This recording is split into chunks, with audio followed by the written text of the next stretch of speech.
All right, so this is the full gene analysis, and so it starts at the top, and it tells you the genotype. So this is the expectation. Okay. This is allele for him. So major and minor, these are his two alleles. So it should be TT, and he's CT. So he's got a variant. And then this actually, on this report, it tells you what the general population is, how often you see two C's, a C and a T, or a normal T and a T. So this is the part that always frustrates me is if it says we should be TT, but only 3.9% of the general population are TT, why are we saying that's the normal expression of the gene? Right. So I don't know if you have access when you log in to see all of these reports. But this is 4,000 pages of every single gene encoded and how his alleles are. And it starts with the ones that have the most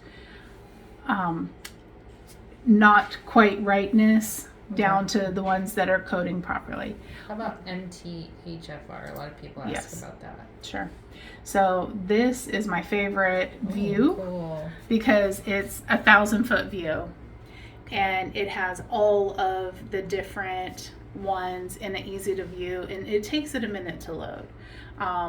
So if you look at this from just how we think about pyramids in general, like this is foundational stuff, and then this builds on all of that. In the medical, we think MTHFR is kind of over here and not that important. But if you think about the way that they're looking at this genomic analysis, our methylation is everything. So for him, when we see orange, we have some concerns. When we see red, we have major concerns. Green is good. Yellow is okay. So it kind of codifies it. So for him, starting at baseline, so that Fenton reaction, ferroptosis, so his iron issues and the way that he regulates his iron is problematic. And so we click on that, and it shows us all the SNPs. SNPs is just the fancy word for genetic coding for all of those different things. And so all of these genes are what encodes for this Fenton reaction, ferroptosis. And so he's okay on his copper.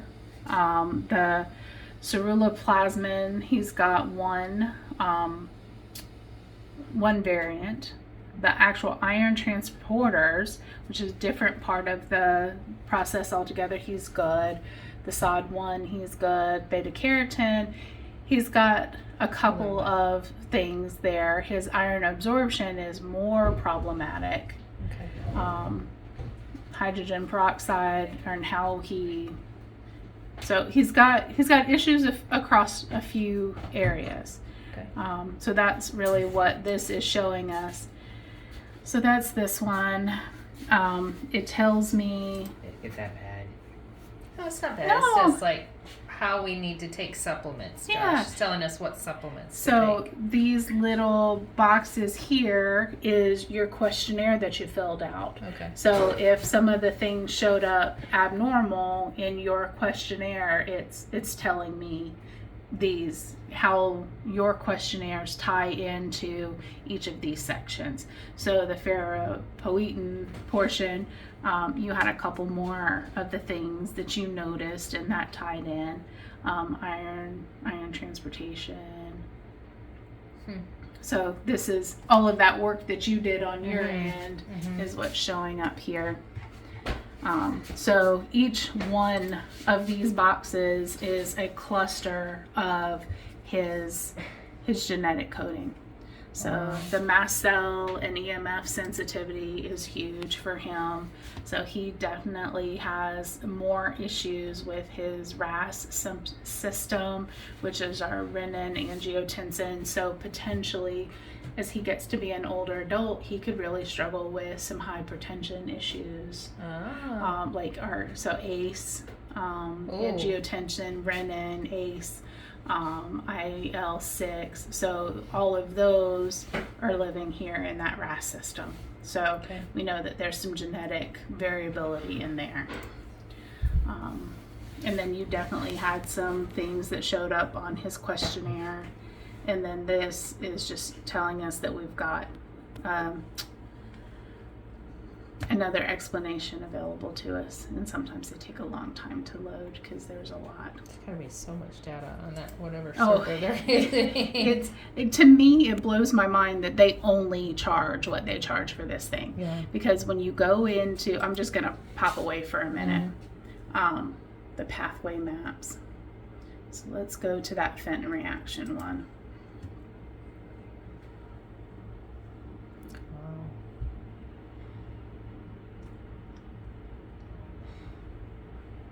And it takes it a minute because it's a lot. So zoom back out. So it shows you how each one of these processes are interrelated with each other. And if there's all that chemistry. And if there's problems here, how it affects upstream and downstream. So this one is involved with glutathione production. And this is the side. Sorry. It's almost, so this is what I was telling you. If we printed out all of it, it would cover that wall. Wow. In tiny boxes that size. Oh my gosh. So this is why it takes them a long time for it to come back, is because they are literally plugging in this pathway for him, and they're figuring out how his body is converting. It's doing the enzymatic conversions. Do we have all the bits and pieces that we need from a genetic standpoint to be able to make the conversions? Is it a mineral issue? Is it an absorption issue? Is it strictly a gene issue?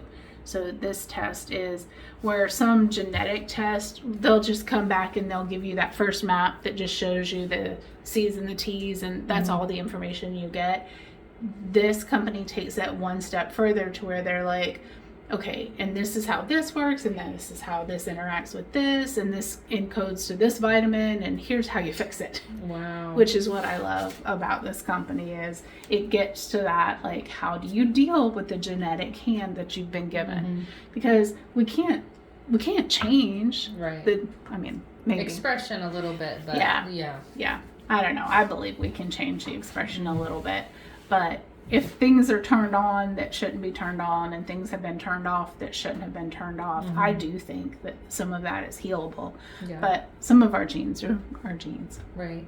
So, but each one of those boxes has one of these. So his sensitivity to EMFs. Ooh, what's this? Yeah. So.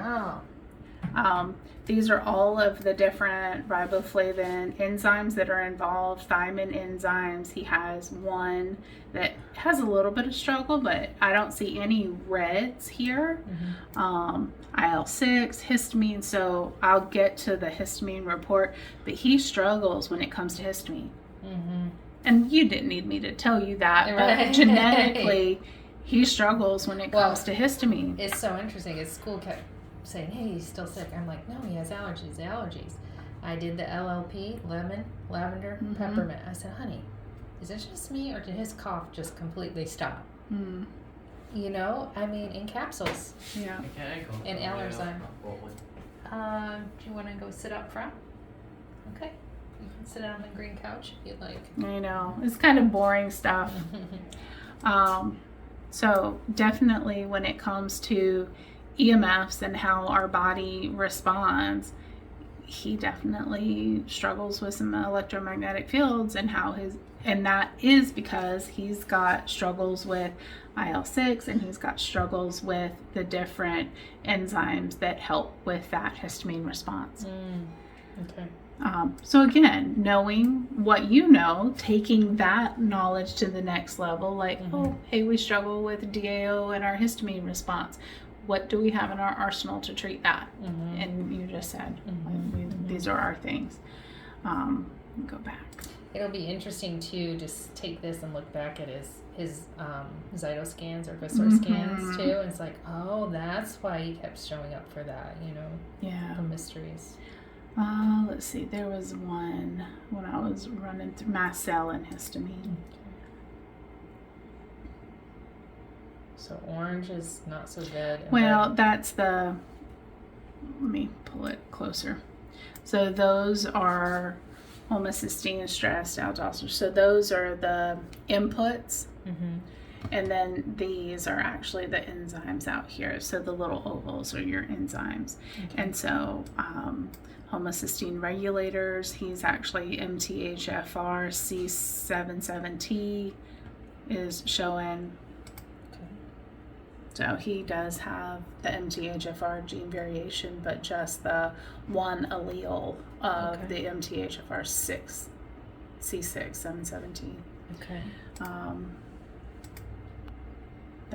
So these are other ones in that pathway. He's doing good on some of them. Let's see if there's another one. So HMOX. So he has got 2 non-functioning. So this is the hemoglobin oxygenase enzyme that codes for HMOX genes, and this has to do with the degradation of the heme, the red blood, and the subsequent release of the carbon monoxide and iron as ferritin. So he has struggles when it comes to his iron, and that was in that one report specifically, but this shows the interplay with all of the other enzymes in coding. So histamine clearing enzymes, mast cell potential enzymes, that one. So that solving that wouldn't mean giving him more iron. Nope, not at all. So, but a person gets blood work, the iron's off, right? In his case, let me go back to the iron one specifically. Find where our heme pathways.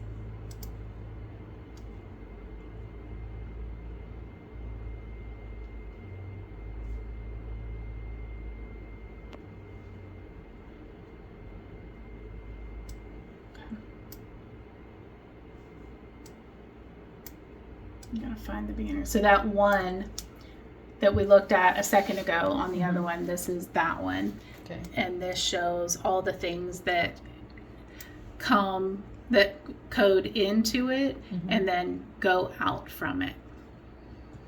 Okay. I can zoom a little more. Mast cells. Yeah, so he's got some struggles. A lot of green though, right? Yeah, so a lot of things are working right. If you look at how they've got them clustered together, these are all the NOx 1 through 5. And so he's green there. He's out here on the phase 2. He's got a couple of things that are off, but he's mostly got the bits that he needs. Down here, just high level view, you're seeing a lot of green, you're seeing some yellow. Really, there's only 1 or 2 things that I've seen on his report that were red. So red is, saying really significantly that it's not working well. So that HEMOX by itself is not working really, really well. See if I can get closer. So this is the oxalate pathway. Oh. And he's good. Okay. I mean, he really is pretty good across there. He's got, this one. So it's telling you this one may be impacted by glyphosate because it'll bind and it'll mess up this conversion. So what this is saying for anyone watching this, eat organic. Don't. Glyphosates are pesticides, and they are in Cheerios and your hummus that's not organic. All of those things. Yeah, and how they will corrupt and interfere with your genetic expression and your body's ability to do its job correctly. And in his case, he's good. Wow. Very enlightening. Oh my gosh, it is overwhelming the amount of information that you get on these and each one of these is just one report, and there are page upon page of reports. So adrenals, this one goes into depth about his adrenal pathways, and he's actually pretty good when it comes to that. All of his adrenal pathways seem to be working pretty good. Interesting. But I think the most actionable thing is like going back to those initial reports. I just wanted to show you those cool maps because they always blow my mind. Wow.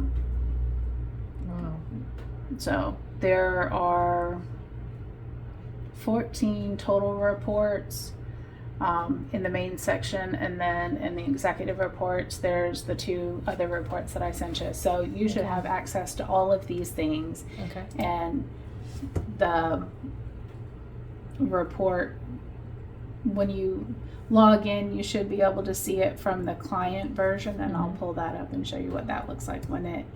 Did he come up for a gluten sensitivity? A little, yeah, just a little. So even though it's not loaded, I can tell from the yellow that he's got some SNPs that are not coding right, so potentially yes. Okay. So in his gut stuff, we didn't see it, but he does. I mean, well, he just ate a whole sub. But so being like, let's cut it out, but he's not celiac. Right. Yeah, not celiac. No, gluten sensitive. Okay.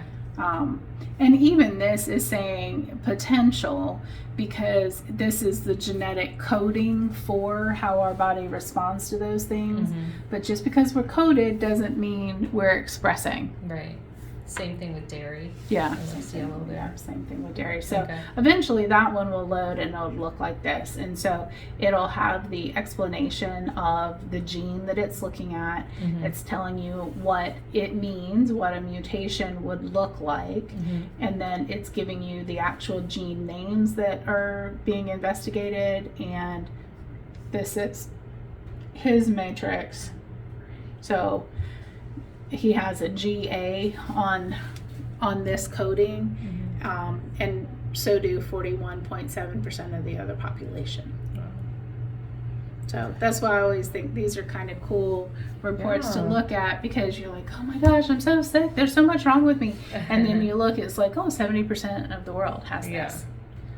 So then we feel a little bit better about our genetic handful. But this report, so here's the gluten sensitivity one, and it's the HLA ones, and so it shows he's got a couple of variants. So he potentially has some gluten sensitivity, but it's not across the board, and he definitely, so it's the light yellow. So you've got green, light yellow, orange, red. Okay. So kind of the same with mold peanuts and caffeine metabolism. He's got in that HLA line, he's got the one variant on this. So do 45.9% of other people in the world. Okay. But potentially he could have some issues with mold peanuts, caffeine metabolism. Okay. Caffeine metabolism, specifically the CYP1A2. So this tells you a little bit about that. What I will also say is a lot of pharmaceuticals, a lot of pharmaceuticals are processed, metabolized by the liver through the CYP system. Okay. And so knowing that he has some struggle on the CYP1A2, anytime he's prescribed a medication, you can go on the medication database and you can look how it is processed through the liver. Some will say CYP blah, blah, blah, blah. If it were one that came up and said, the 1A2 pathway, then maybe that's not a drug that we want to use for him. Okay. Or for somebody. So the CYP system, CYP ones are really important to pay attention to because of pharmaceuticals and medications. Okay. That's good to know. Yeah. Adenosine. So he definitely had a few variants in this pathway here. Okay. And this tells you this is another one that affects his response to caffeine. So in theory, a stimulant may or may not be the best answer for him. Well, that's good to know. Yeah. This is good to know. Again, back to that CYP P1A2. This one is the enzymes and genes that code for vitamin A metabolism.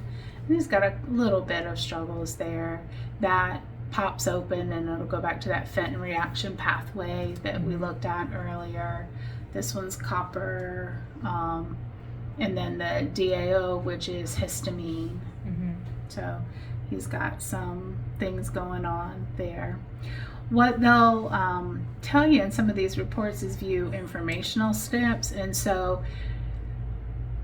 you and I, Mary, are old enough to remember when none of this information existed. Right. They're like, oh, we're mapping the human genome, and that was all we knew, right? So even still, 30 years out, 40 years out, however old it is, there's still a lot of the SNPs that we don't fully understand what they code for. Wow. And so they'll go ahead and report them here as research and informational SNPs that may be good or may be off, but 10 years out, this may end up being something really important that we don't even understand yet because we're not there. This is still cutting edge science. Like, we watch, murder mysteries and we're like, oh, just get the genetics, just do the DNA testing. Well, those things didn't exist 20 years ago. Right. And so even these things are going to change over the course of time as far as what importance there is to these things. Histamine metabolism is that next section. And then we definitely have some down regulation, so the little down red arrow is some down regulation in his histamine metabolism. So he's got 3 that are down regulated, 1 that's kind of up regulated.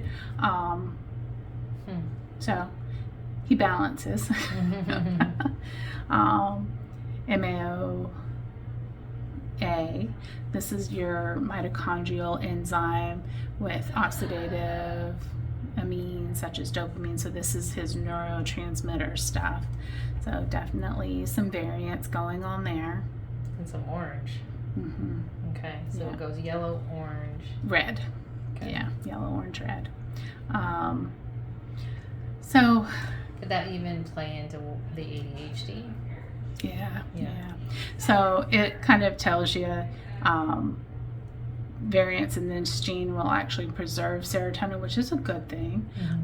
But some variations in this gene have also been associated with antisocial behavior. And so I would call that avoidant.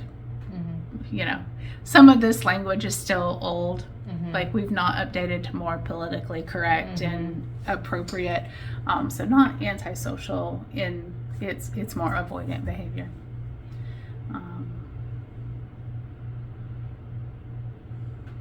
This one talks about bilirubin. So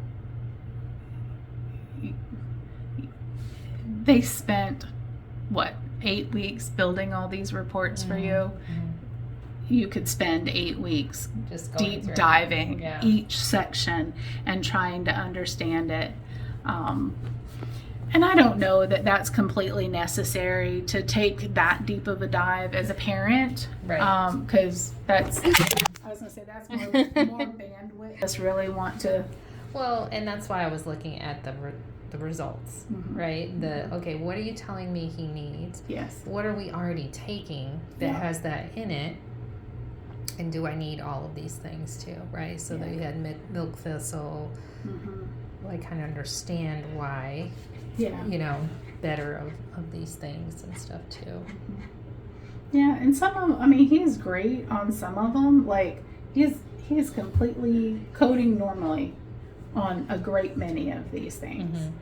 So it's kind of going back to that report that I sent you that is more of the look at these, look at. Do you think this would be helpful to a mom who has maybe a profoundly autistic son? Because it was pretty easy to do on him.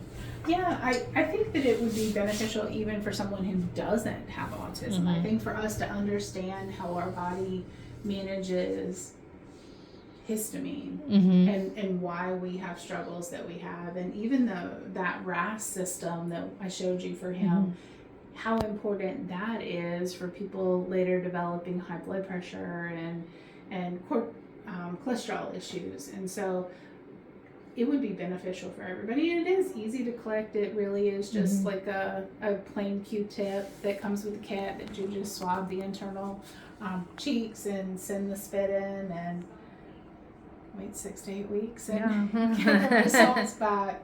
Wow. Yeah, when I first met these folks, I met them at an autism conference, and so one of their passions obviously is our children with autism and people with health issues that have not been explained any other way. And it's only sometimes doing a deep dive into the genetics, again, that is a newer science, that we get an understanding about why people have the struggles that they have. So it was very validating for me because, like, I saw, theanine, and I'm like, oh my goodness, this is in his lineup already of supplements that I have him on. Yeah. So, and why does he keep scanning for frankincense, our deep spectra frankincense? That could be pieces of it. Oh, so, for sure. Yeah.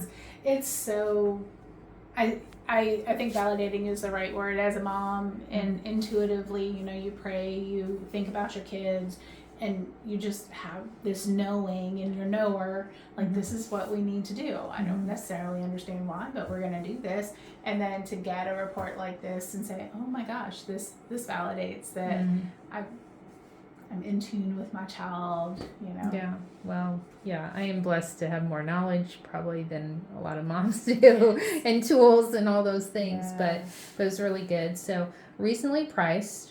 $317, that is the cost of the functional genomics test. Like I said, amazing amount of information. I can only imagine that as the demand for this goes up, they're gonna, because it's like a small family that runs this company, they're gonna have to hire more staff, and so I'm sure their pricing will go up. But $317 for this amount for the test, right? Not to come see you and get the analysis and stuff too. So that's test. Good. Yeah. All right. When it comes to functional testing, very affordable, because some of the other tests can be quite expensive and not give you the depth and breadth of information that this test does. Right. And it's just a cheek swab. It was very, very easy to do. Yeah. Very, very easy to do. All right. Thank you.